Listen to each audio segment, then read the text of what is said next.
All right, this is a big story. Daughters and moms on the front line, bringing back the draft. And to include women, what do you think? Some senators say, yeah, it's the right move. The U.S. annual defense authorization bill is getting more attention this year. And what do you think of the proposal? The draft hasn't been used since the Vietnam War. That's over 50 years ago, right? And men were randomly selected by their birthdays. It's a process that you can see here on your screen. But let's flash forward to 2024. Now, Senate Democrats have added language to require women to register for select service at the age of 18, just like their male counterparts. The provision is prompting backlash from Republicans pushing to remove this measure ahead of its final passage. So for more insight, let's debate. I'm joined now by Bob Cusack, editor-in-chief of thehill.com, as well as Erin Doherty, politics reporter for Axios. And I'm grateful that you're both with me this morning. I was picking through this last night. So Bob, I want to start with you. What do you think about this? Well, this is fast becoming an election issue. Senate Republicans want to strip this language from the bill. And it is controversial. I think it could be a sleeper issue for the presidential debate next week. Maybe there's a question on it. This could be a tough vote for Senate Democratic incumbents, and there are a fair amount of them. So we'll see where this goes, but certainly Republicans are targeting it. Erin, there are some nuances here, right? This would all have to be dealt with in reconciliation, and you're seeing quite a range of opinions. Do you think Democrats are going to have success on this one? So that's the big question, and I do think it faces an uphill battle. And kind of going off of what Bob just said, I think the big question is whether Senate Majority Leader Chuck Schumer even decides to bring this forward, knowing well that some vulnerable Senate Democrats who are up for election this year are already getting hit over this issue. And so by bringing the vote, he kind of puts the vulnerable Senate Democrats in his party in a potentially tough position in an election year. And so I think the big question is, this reveals how in an election year, every single vote matters for these vulnerable Senate Democrats. And we're seeing that on stark display right now.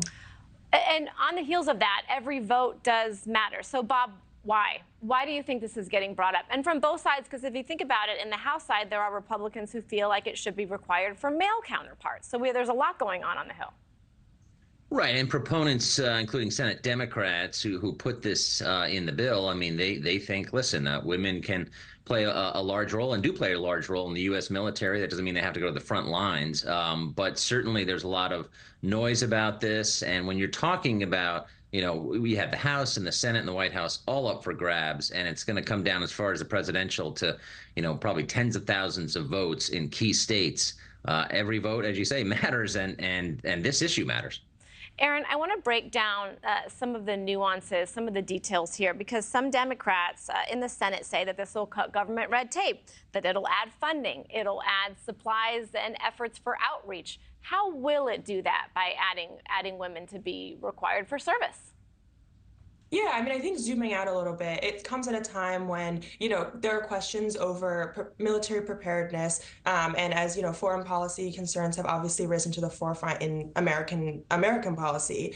And I think that Senate Democrats are saying that there are a lot of ways for women to be involved in the military and in military services that aren't necessarily fighting on the front lines. And they say that this sort of would, boost America's preparedness as they look ahead to potential crises down the line.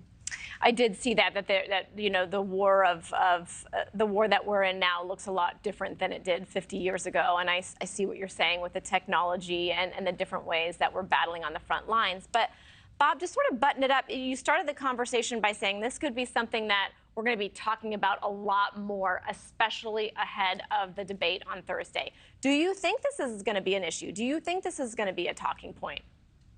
It won't be a top issue like the economy or immigration, but when you pull back and look at all the challenges facing our military, and honestly, recruitment is a major problem right now. Policymakers are going to have to deal with that issue for years to come.